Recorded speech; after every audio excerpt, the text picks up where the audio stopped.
Ok, gente, estamos gravando.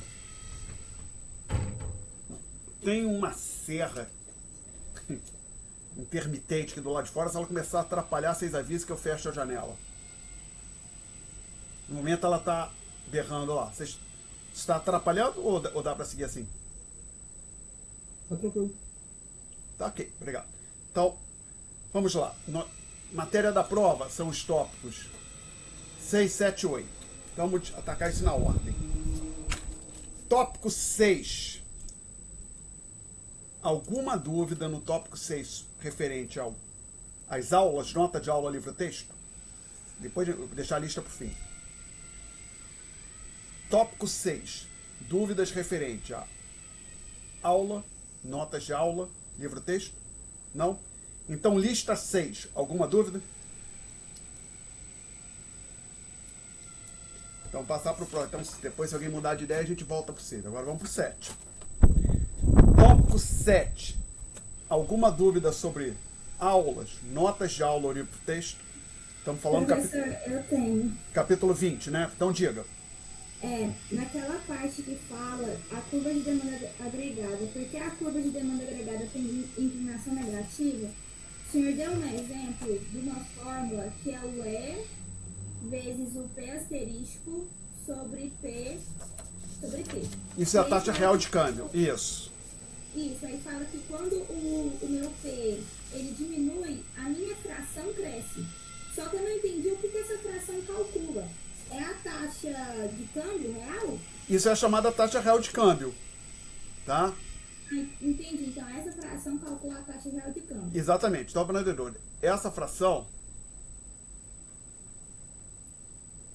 Eu queria usar o azul, mas já que estava começando por aí, vamos usar o preto aqui nesse momento. Ô, professor, você vai gravação ou não? Oi? Você vai gravar essa aula ou não? Tô gravando. Ah, tá gravando. Tô gravando. Já iniciei a gravação. Já está... É que não grava mais pelo Meet, né? Oi? É que não grava mais pelo Meet, né? Não, eu uso um outro programinha, um tal de Screen Hack. O recurso de gravação no Google Meet, o Google tomou da gente. Tá? Ok, valeu. Ok. Bom, então observa o seguinte. Quando essa fração aumenta, pode pensar até da maneira mais simples, Maria Eugênia.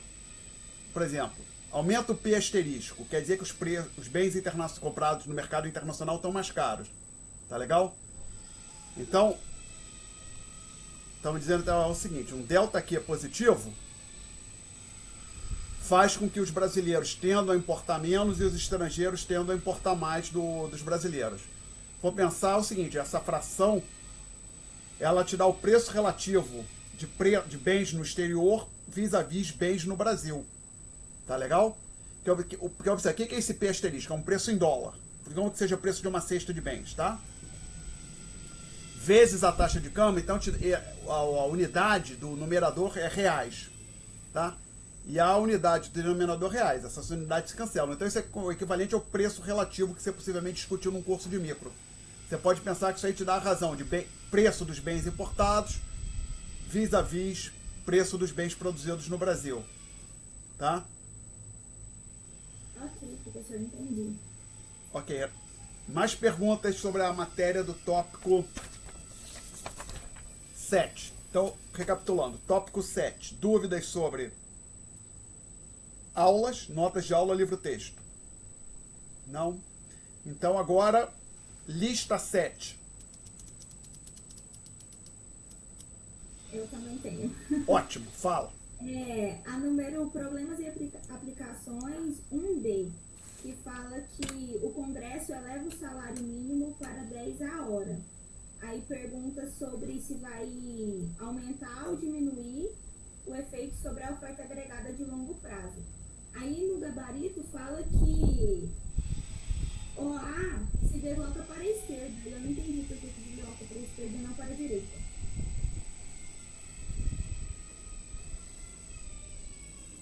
Eu acho que eu errei. Vamos conferir. Tá? Perdão, ele perguntou sobre a oferta agregada de longo prazo ou sobre a... Aqui a gente não falou de curva de Phillips, é oferta agregada, né?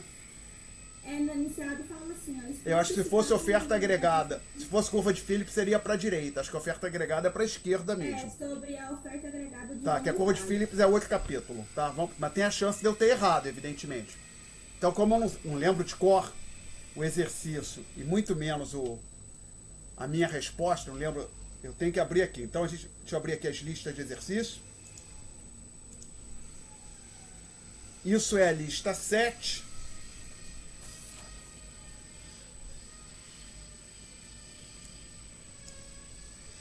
L7, que diz respeito ao capítulo 20, não é isso? E a sua pergunta foi sobre o problemas e aplicações. Isso, 1B. 1B de bola. B de bola. Isso. Ok. Então, aí eu tenho que pegar aqui o livro e abrir. Perdão. Desculpe, gente, caiu um negócio que tem que pegar. Talvez essa seja a minha última aula remota. Tomara. Vamos ver. Torcer para a gente virar a página senão da pandemia, virar a página, talvez seja a melhor palavra, não sei, a melhor expressão, mas talvez não seja. Ou seja, mas que a gente consiga voltar para o ensino presencial.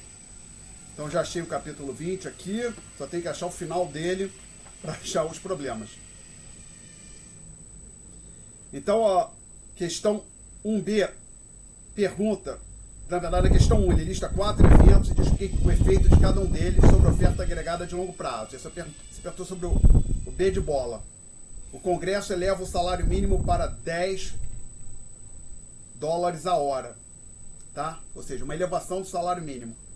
No meu modo de ver, isso desloca a oferta agregada de longo prazo para a esquerda. Foi isso que eu coloquei no gabarito?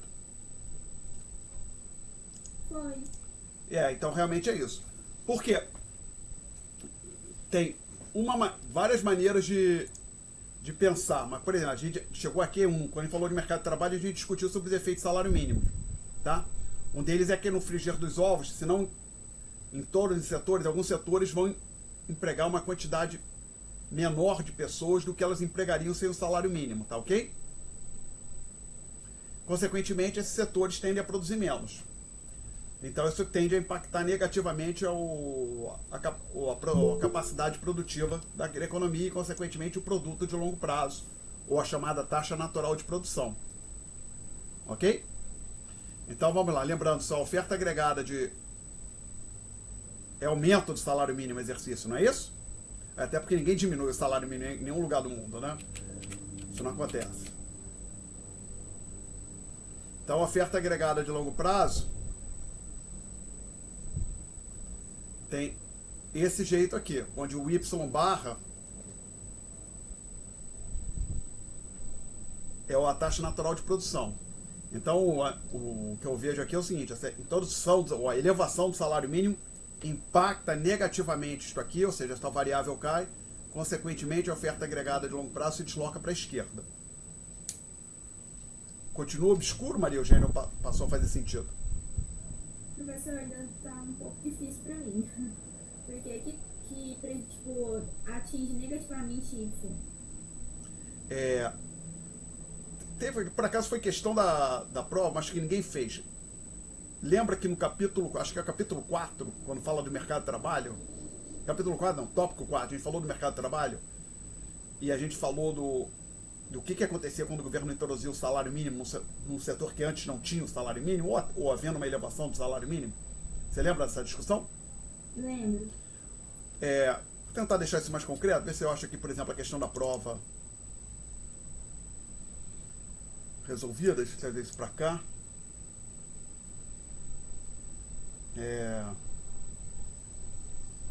Esse aqui, tá, já está ali. Não é aqui que eu quero. Tem aqui já aberto isso aqui. Vou pegar, por exemplo, exames P2. Não, é P1. Possivelmente isso aqui é o que eu estou procurando. Sim. Aqui, por exemplo, não havia salário mínimo e nós introduzimos um salário mínimo. Mas se quisesse pensar numa elevação do salário mínimo, seria só pensar em passar uma linha adicional acima do W barra aqui, um valor maior que W barra. W barra é o salário mínimo aqui, tá legal? Sem salário mínimo, as firmas vão empregar LS, tá?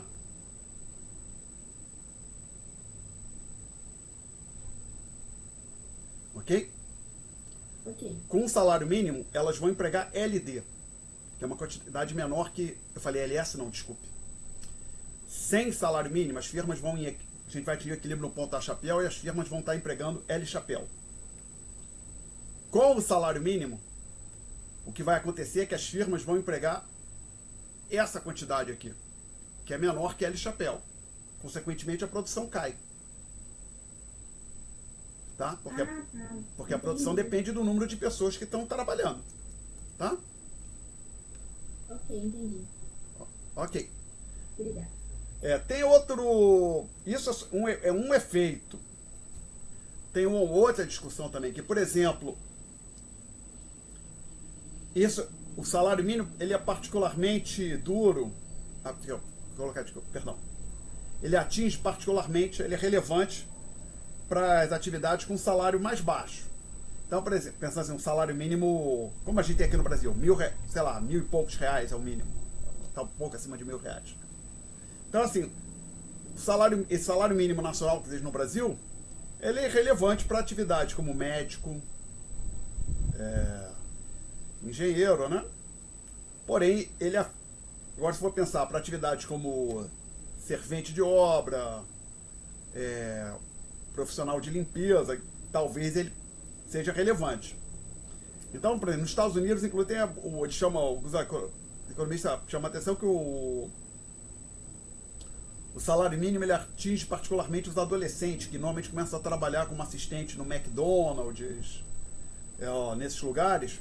Então ele dificulta que a pessoa obtenha o seu primeiro emprego, que ela ingresse no mercado de trabalho. Aí se for pensar como você ter experiência sempre é bom para você conseguir um emprego, ele pode ter efeitos maiores do que aqueles ilustrados no gráfico que eu acabei de fechar, tá?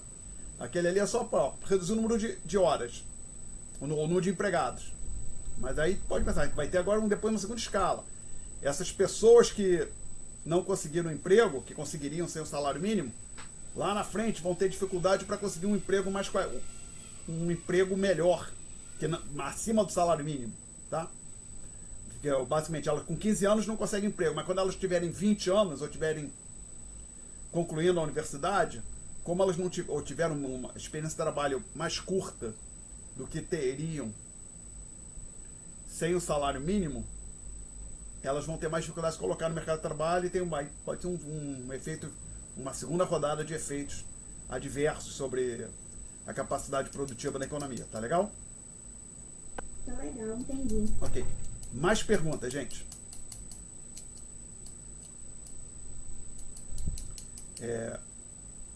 Então, dessa lista 7, que é do capítulo 20, mais perguntas. Então vamos para o próximo tópico. 8, que diz respeito ao capítulo 1. Capítulo 8, de dúvidas sobre livro-texto, notas de aula e aula. Então vamos repetindo. Capítulo 8, que diz respeito... Não, tópico 8, que diz respeito ao capítulo 21 do Manual do Menkel. Dúvidas sobre as aulas, as notas de aula ou livro-texto. Então, lista 8. Dúvidas. Eu estou com dúvida naquela fórmula do PMGC, mas aí entra na questão do exercício, foi um exercício que eu fiquei com dúvida, acho que o senhor consegue me explicar, tipo, as duas coisas juntas. Basicamente, você quer... vamos primeiro olhar a fórmula do... Vamos olhar a fórmula do PMGC primeiro, depois a gente ataca o exercício. Pode ser? Beleza, pode ser. Você lembra que página das notas de aula estava dita a fórmula do PMGC? Lista 8, acho que é página... Não é lista, tópico 8. Não, peguei aqui, perdão, lugar errado. Eu quero aqui, nota... acho que é página 6. Tá, obrigado. Já achei aqui o tópico 8.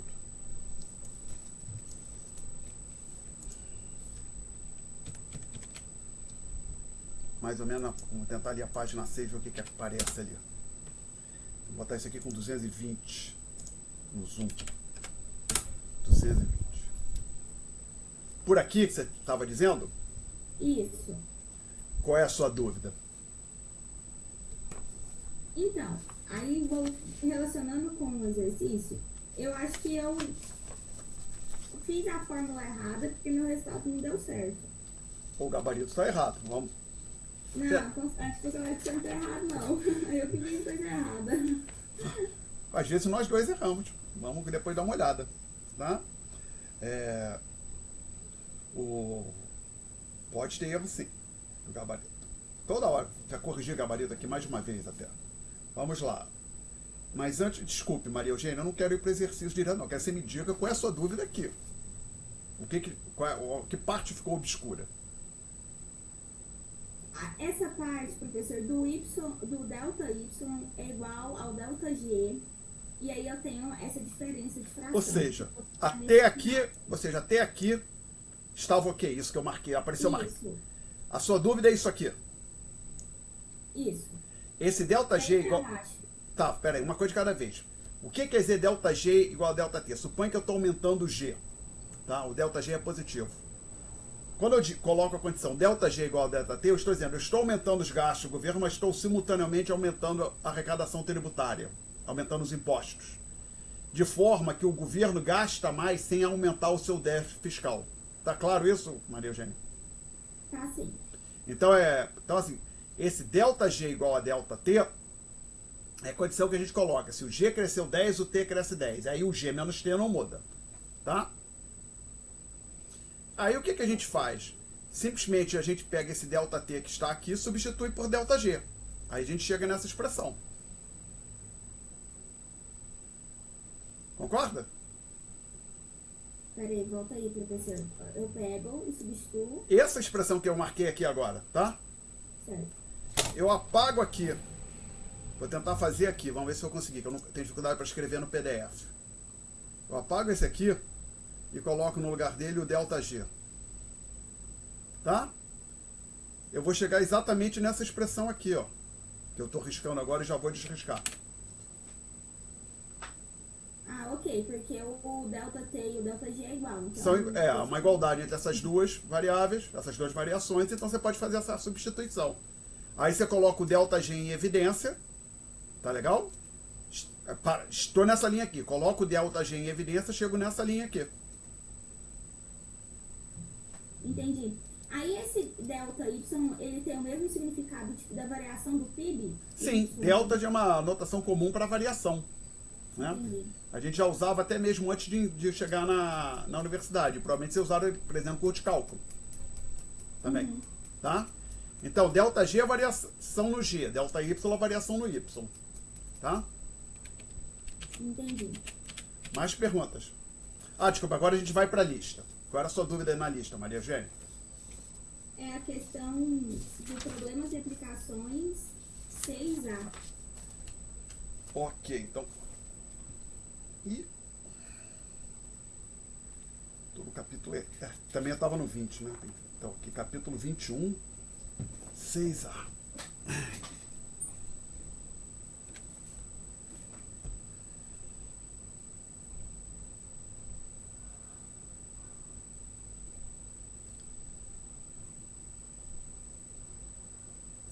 Tá, já achei a questão 6.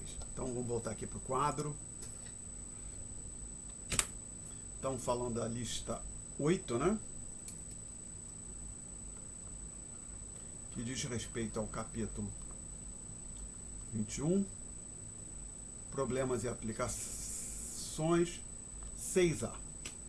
Então, nessa questão 6,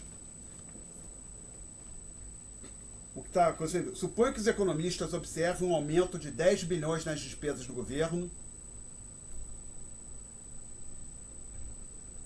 Então eles observaram um delta G de 10 bilhões, tá? Só vou colocar 10, acho que aqui é tudo bilhões. E que observaram que isso levou um crescimento na demanda agregada, que em equilíbrio vai ter que ser igual ao PIB, então um crescimento do PIB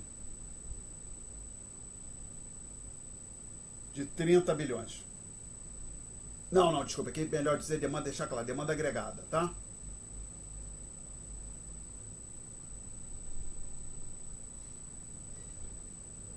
Aí o item 6A.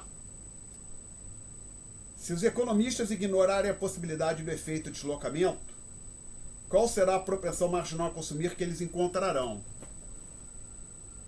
Então vamos lembrar, basicamente aqui a gente tem que o multiplicador,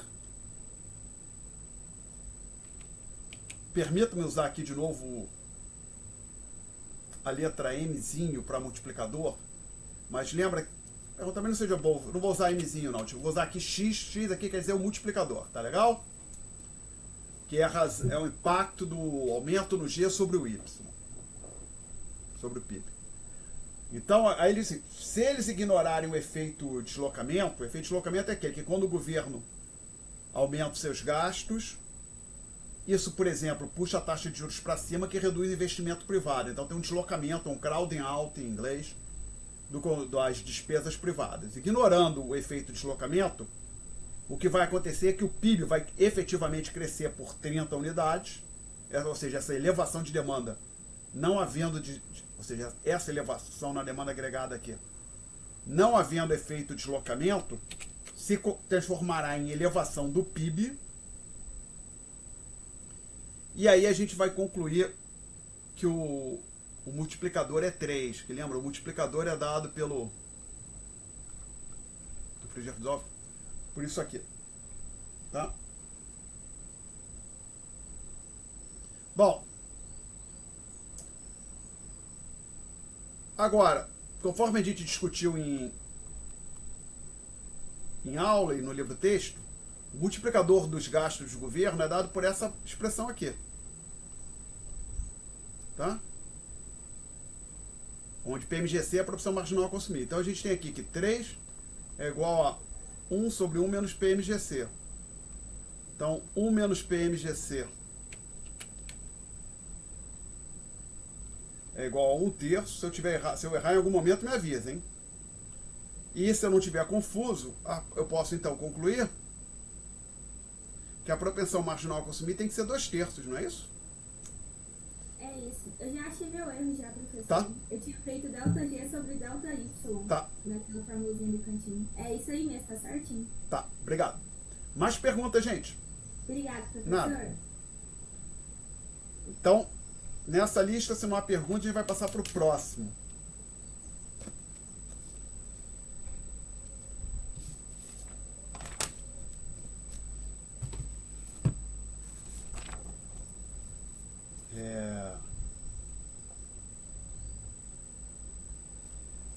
Tópico 9, que diz respeito ao capítulo 22, curva de Phillips. Dúvidas, perguntas sobre aula, notas de aula, livro-texto. Então vamos lá, tópico 9, ou seja, capítulo 22 do Menkel. Dúvidas sobre aulas, notas de aula, livro-texto. Então, o último ponto, lista 9, dúvidas. Ai, professor, eu tenho. Ok, não precisa ficar envergonhada, não. Até Maria Eugênia, haveria um problema se tivesse 50, todos os alunos tivessem com dúvida, que a gente talvez não tivesse, a gente não conseguisse entender todos. Se é só você que tem dúvida, então vamos em frente. Eu fiquei em dúvida na questão adicional. Eu só peço que você não se acanhe e continue fazendo as perguntas, porque às vezes grava, coloca no YouTube, né? É meio chato isso. Mas não sei. Vamos lá. Se os colegas não estão perguntando, você pergunta por você e por eles. Não há problema. Mas essa é a coisa mais comum que tem. Toda disciplina que eu leciono assim. Quando chega a hora de tirar dúvidas, tem 1 ou 2 alunos, às vezes 3 no máximo, que fazem várias perguntas e os outros não perguntam nada. Eu acho que normalmente assim, tem toda disciplina, tem toda a turma que eu tenho, tem no máximo 3 pessoas que fazem perguntas, né? Desculpa, esse é a lista já. Aqui não tem lista, esse papel. A lista eu só tenho no formato digital. Eu agora sou uma pessoa ecologicamente correta, eu tento não imprimir. Aquele lá as notas de aula eu gosto de ter na mão, no papel. Mas as listas, outras coisas eu tento não imprimir. Então vamos lá. Eu tenho que achar então já estão falando de questões adicionais, né? Isso. Então isso a gente tem num PDF. Aqui. Esse aqui eu vou fechar. Desculpa. Não quero salvar. A questão 1 ou a questão 2? Ou ambas? Questão 2. Dessa fórmulazinha aí. Tá, eu cheguei então lá, começando aqui. Isso aqui eu disse, a curva de Phillips é isso aqui. Tá legal? E só para T é tempo, data, né? Ok? E para onde T aqui é como, quer dizer, anos, né? Então, o tempo está sendo mensurado em anos, tá? Então diga qual é a sua dúvida aqui. O item A. É a dúvida no A ou no B ou geral? Maria Eugênia? Professor, Fala. eu fiquei em dúvida, porque aí no gabarito você fez o delta T, o pi T é igual, né, ao pi esperado do T e colocou esse menos 2. Menos 2? No gabarito. Então vai ver que eu errei no gabarito. Vamos lá.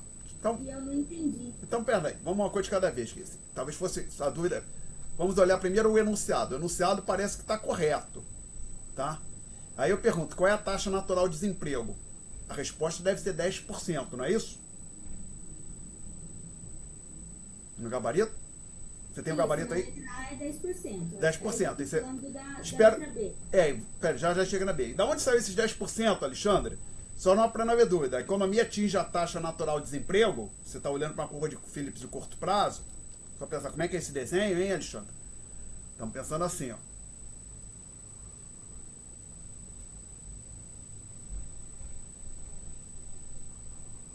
Ops, deveria ser uma linha reta. Pô, não tem nada aqui tá uma linha reta, né? Desculpa, vou tentar fazer isso melhorzinho.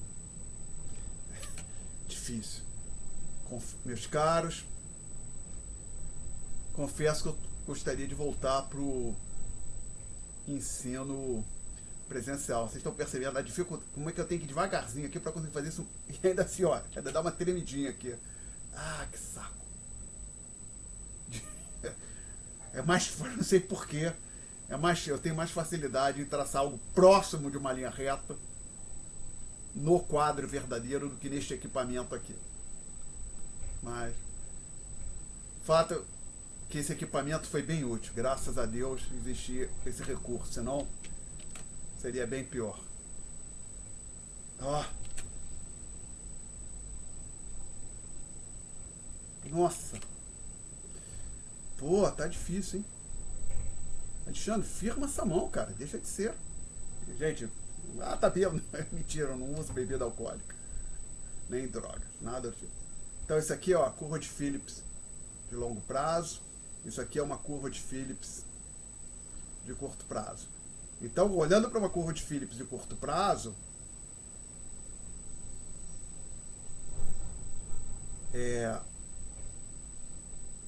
chamar isso aqui então de pitil, de pichapéu, eu sei que subjacente a essa curva de Phillips de curto prazo aqui, o PE tem que ser igual a pichapéu, tá legal? Foi a discussão que a gente teve. Para a gente atingir o equilíbrio de longo prazo, as pessoas têm que estar prevendo a inflação de forma correta. Tá? Então vamos agora, dado esse gráfico, vamos olhar Não, eu vou colocar aqui a equação. Tá, já vi. A equação que eu coloquei no enunciado é essa aqui. É 0,5 ou 0,005, né? Não, meio mesmo.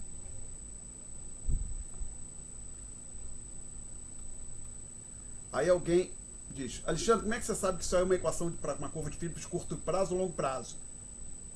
Qual seria a equação disso aqui? Da curva de Phillips de longo prazo. A equação da curva de Phillips de longo prazo tem que ser algo desse tipo aqui, ó.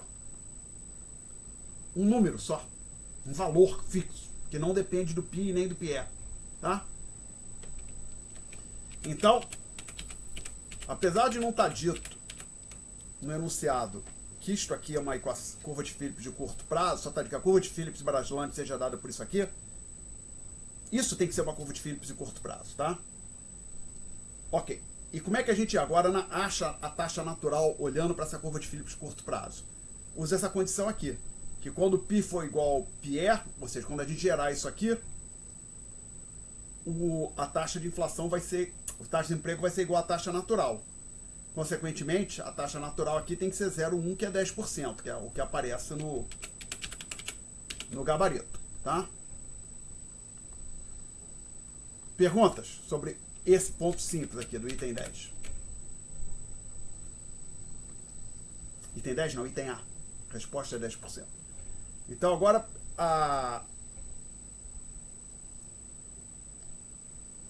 surgiu uma dúvida sobre o gabarito, porque perdão, sobre o item B, onde supostamente no gabarito eu teria colocado um T-2. Vamos ver. Tem que abrir, vamos olhar aqui, achar o gabarito.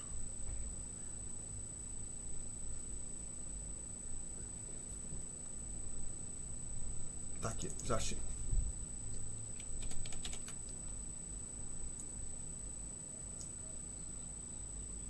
Onde apareceu o T-2 no gabarito? Não é T-2 não, professor. É o PI. Ah, essa expressão aqui que você está dizendo? É. Ah, tá. Vamos lá. Espero que ela não esteja errada. Vamos ver se eu chego nela. Basicamente vai a partir daquela primeira expressão lá em cima, que está no enunciado.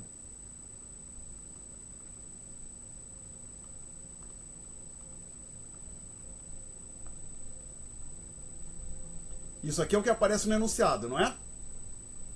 Isso. Basicamente, você tem que fazer no item B, você tem que resolver o que está dito no enunciado. Diz, olha, a taxa de desemprego vai ser essa aqui, acha a taxa de inflação, ok? Então, basicamente, você tem que aqui, entre outras palavras, inverter a relação. Expressar a taxa de inflação como função da taxa de desemprego, tá legal? Você vai estar fixando a taxa de desemprego e quer achar a taxa de inflação correspondente. Tá claro isso, Maria Eugênia, antes de eu começar a álgebra? Tá claro esse ponto? Professor, repete, por favor. Vamos olhar aqui o que o enunciado fala. O presidente determinou que a equipe econômica mantenha a taxa de desemprego em 5% ao longo dos próximos anos. Tá legal? Tá, diz aqui quais são os anos. Ou seja, então você está dizendo o seguinte, olha, o desemprego vai ficar em 5%. Aí eu estou vendo qual vai ser a taxa de inflação. Agora vamos olhar para essa relação aqui. Eu vou dar um valor para o lado esquerdo, pro U, e vou querer achar o π. Eu tenho que resolver para o π, ou inverter, achar a inversa, a relação inversa, a função inversa. Tá claro? Ah, sim, entendi. Basicamente, que a equação do enunciado te dá U como função de π. Eu quero agora colocar o π como função do U. É uma coisa matematicamente simples. Eu multiplico tudo por 2.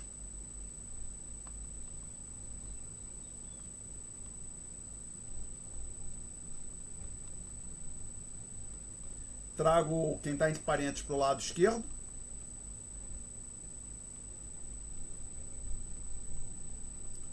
Se tiver erro em algum momento, me avise, para a gente não perder tempo, gente. Então,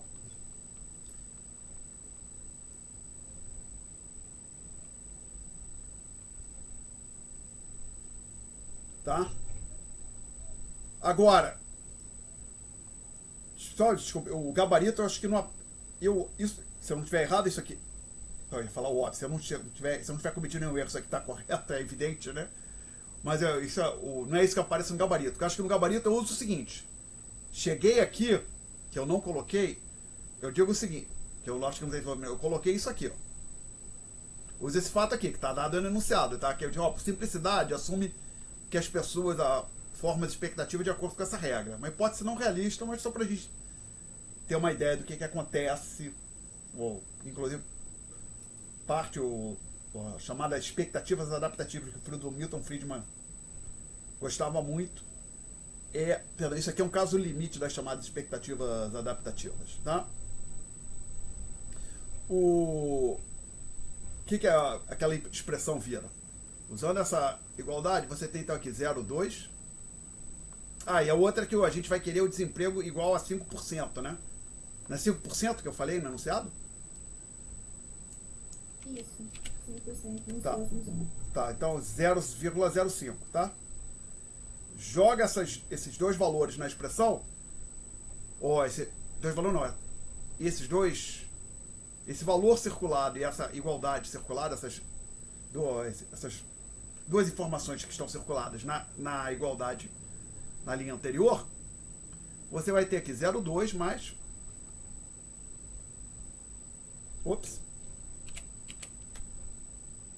menos 2 vezes 0,05, 0,1.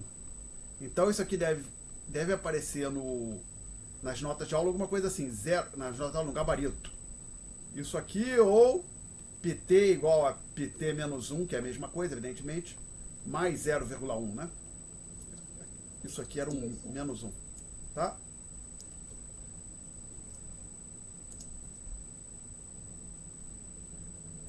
E aí você usa, aí o que você faz? Você usa a inflação de 2020, que foi dada no enunciado. Não está no papel, desculpe. Tem que olhar aqui. No enunciado, qual é? De 2020, 5%. Não. 4% em 2020. Desculpe, a taxa de inflação. Então a inflação do ano 2020, 4%. Então você tem 4% mais 10%. Então para 2021 deve ser 14%, tá legal? Aí soma 10%, você chega à inflação do ano subsequente, 2022. Então deve ser 14, 24, 34, deve ser algo desse tipo. É isso? Isso. Tá, ok. Mais perguntas, gente? Obrigada, professor. Nada.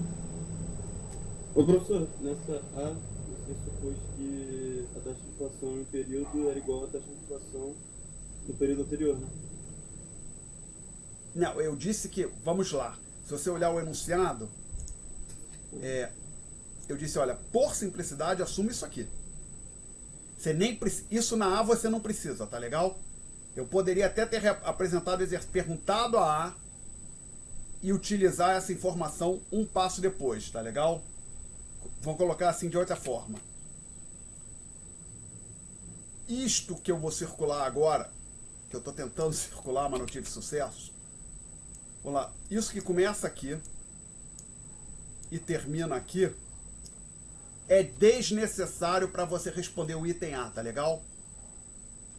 Ou seja, a resposta do item A não é afetada pela maneira que os agentes formam as suas expectativas de inflação, ok? Isto que eu marquei... Sim, eu só não entendi como é que o parênteses deu zero.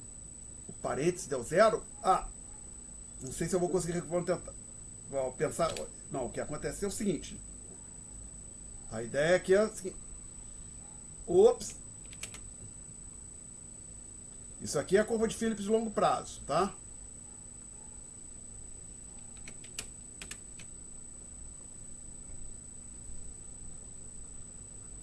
E aqui é a chamada taxa natural de desemprego. Aí tem uma curva de Phillips de curto prazo aqui, ó.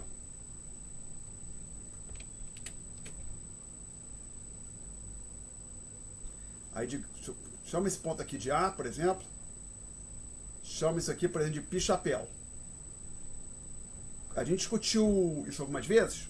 No ponto A, o que está acontecendo? Os agentes estão acertando na sua previsão de inflação. É uma propriedade da curva de Phillips. Então, nessa curva de Phillips de curto prazo, tendo em vista o ponto A e aquele valor que eu marquei pi-chapéu, está subjacente o fato de que o PE tem que ser igual ao pi-chapéu. Ok? Ok. Agora vamos olhar para a expressão que eu coloquei no enunciado. Eu acho que era essa aqui. Se não for, me corrijam.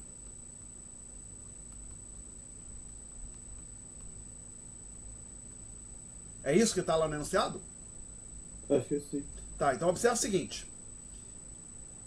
Primeira coisa, o enunciado nem diz que isso é uma curva de Phillips de curto prazo, mas tem que ser. Por quê? Uma curva de Phillips de longo prazo é algo desse tipo aqui. A curva de Phillips de longo prazo tem que ser algo que não fosse 10%, seria um número fixo. Desculpe.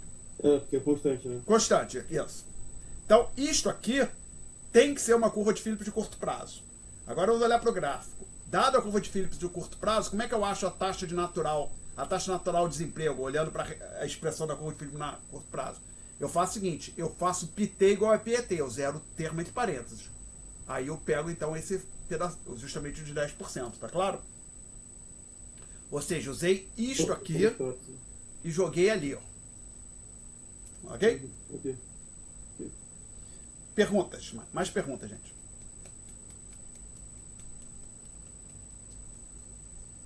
Mais perguntas.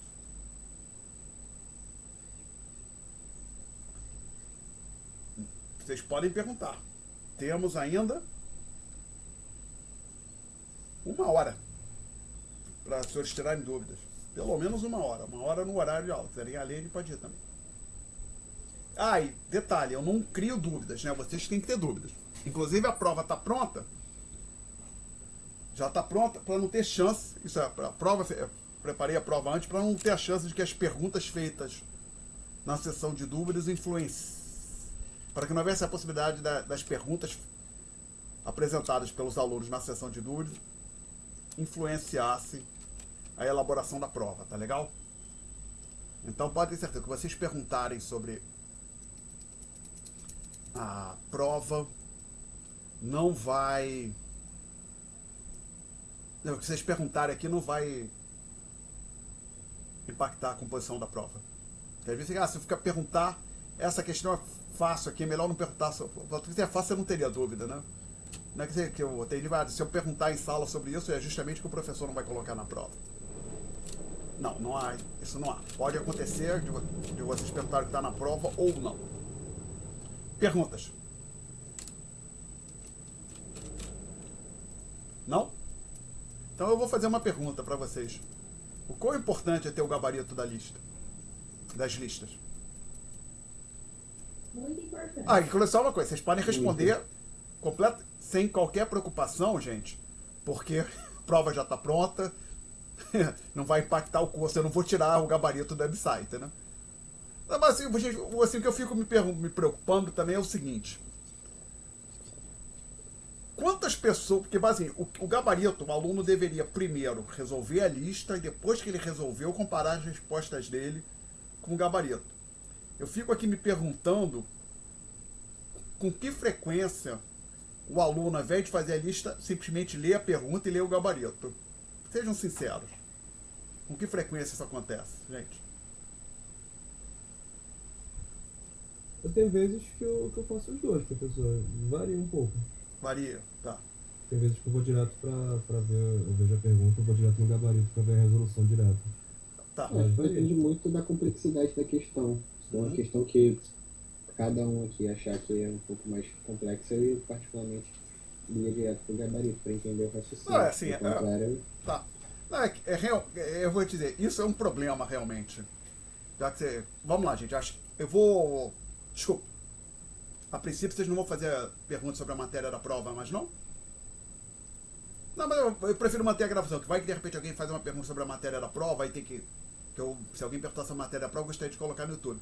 Não, que o diabo disso, dessas coisas, eu fico me perguntando,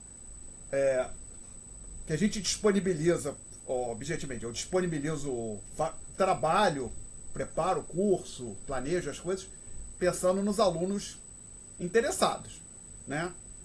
Então, assim, por exemplo, eu disponibilizo notas de aula,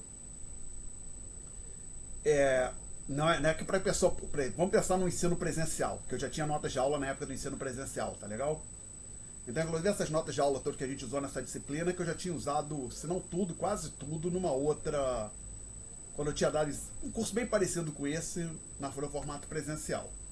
Então, assim, as notas de aula existem para que a gente, para o aluno não precisa ficar copiando tanto do quadro, tá certo? Inclusive, o que eu descobri depois que eu comecei a usar notas de aula, é que quando você tem nota de aula, você consegue cobrir muito mais matéria, né? Que escrever no quadro toma tempo. Então, se muitas coisas que você precisava escrever já estão, se entrega nas notas de aula, você simplesmente não vai para o quadro escrever, né? Então, você consegue, tendo nota de aula, você consegue cobrir mais matéria, o aluno precisa escrever menos, pode prestar mais atenção no que você está falando. Mas é evidente que eu percebi que muita gente que achava que a nota de aula era uma coisa boa, que tornava desnecessário, era um mal menor deixar de ir à aula, né? E inclusive aconteceu uma coisa engraçada. Quando comecei no FRJ em já primeiro semestre de 2012. E normalmente a primeira vez que eu dou uma disciplina, eu não tenho notas de aula. As notas de aula só aparecem, a nota de aula assim, disponibilizada na internet, de estado, né? Isso só aparece na segunda vez que eu dou a disciplina. Se eu repetir a disciplina, na segunda vez que eu dou, aí tem as notas de aula. Aí eu fui dar uma cadeira, cujo nome é Economia Internacional, da graduação de Economia. Aí os alunos estavam sempre lá, os alunos iam à aula, assim, numa turma de 30, sempre tinha 20, 25 alunos na aula. Ainda para a segunda vez eu já coloquei as notas de aula.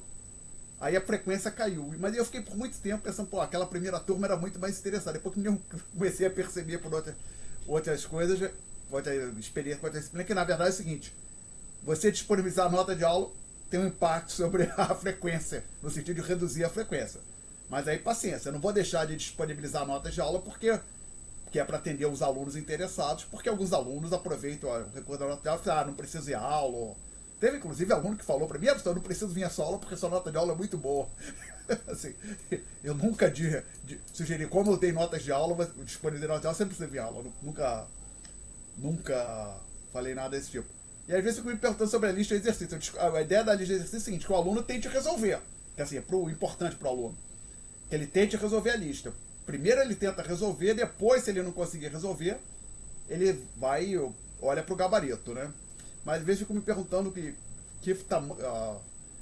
percentagem dos alunos nem olha, nem tenta resolver, simplesmente olha direto para o gabarito, né? Então assim, o gabarito tem vantagens e desvantagens.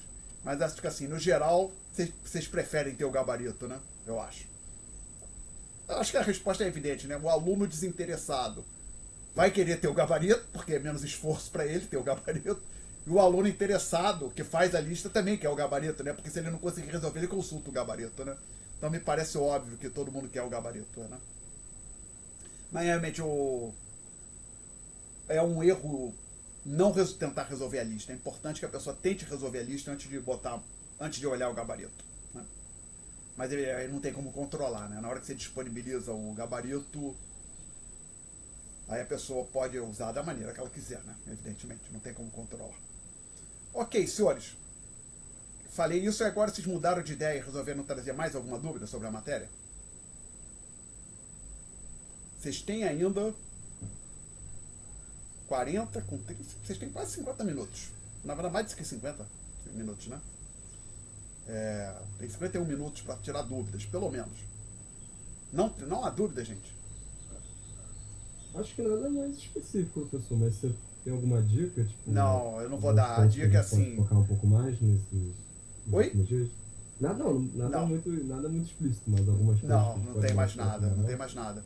Então, só, gente, perdão, aproveitar um comentário. Lembre, a prova está marcada para as 16h50. Não, 16h50 não, desculpe, 15h50, ou que horas exatamente, não me lembro. Ou 15 horas, eu não me lembro. Mas não é no horário de começo da aula, não. Vamos dar uma olhada. Das 3h40 até 4h20. Os 40 minutos finais, né? Tá, então atenção. Para isso, a prova está marcada para os 40 minutos finais. Não tem aula antes, tá? Vai ser o mesmo esquema, 2 questões para o aluno responder uma. Cadê aqui? Então, já que nós estamos aqui, aproveitar para... Lembrem, você tem que vir aqui, não deixe de ter esse endereço aqui salvo, bookmark em algum lugar, porque se você tiver algum problema ou o meu website sair do ar, você pode pegar as questões lá no Dropbox, tá?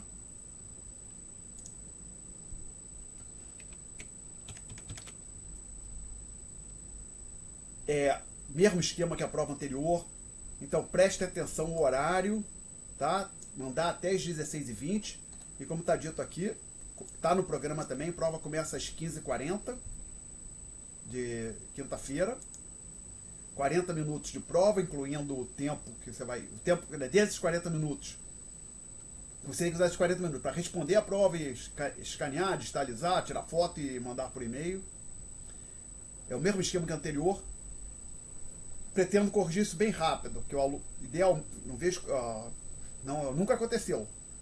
As pessoas terem que fazer a terceira prova sem saber a nota da segunda prova. Terem que fazer a PS acontecer sem que os alunos saibam a nota da segunda prova. com sorte, o mais tardar durante o fim de semana, eu consigo disponibilizar essas notas, tá? Perdão, tem que fechar, porque já começou a chover. Desculpe. E o que deve acontecer, a menos que eu ache desnecessário, eu vou gravar um vídeo com comentário sobre a correção, colocar no YouTube. Quando eu falar que as notas estão disponíveis, já passo uma também, olha, avisar, tem um vídeo lá no YouTube com os comentários sobre a correção. Aí vai dizer, quem quer ver a prova, pedir revisão, aí também no vídeo teremos instruções, tá? E já lembrando, quem quiser fazer a terceira prova, pode fazer, não reduz a nota. Por exemplo, tirou 8 na primeira, 10 na segunda. Vem fazer a terceira e tira 5. Não tem problema, esquece o 5, você fica com 8, com 10, fica com a média 9. Então, tirou 8 e 10, tem média 9. Vem fazer a terceira prova, tira o 5. Não tem problema, você continua com a média 9, tá? Perguntas?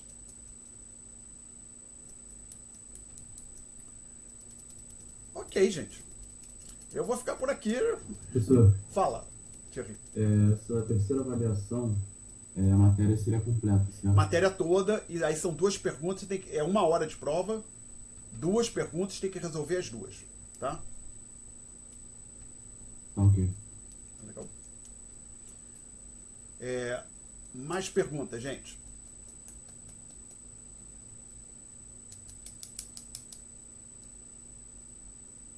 Perguntas?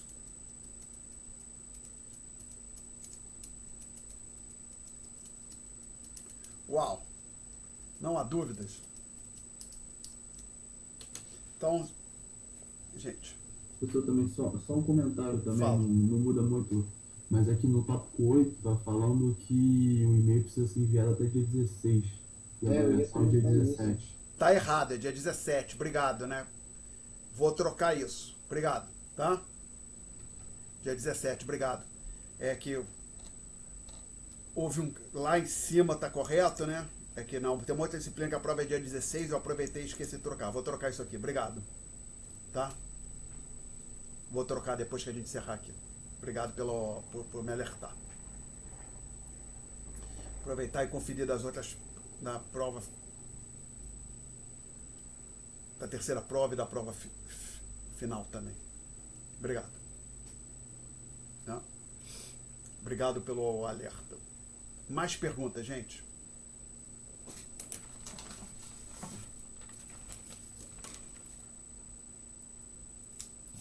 Vou anotar aqui.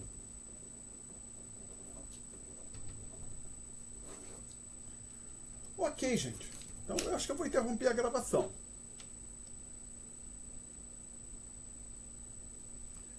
Mas lembrando que eu não saio daqui antes de 16h30.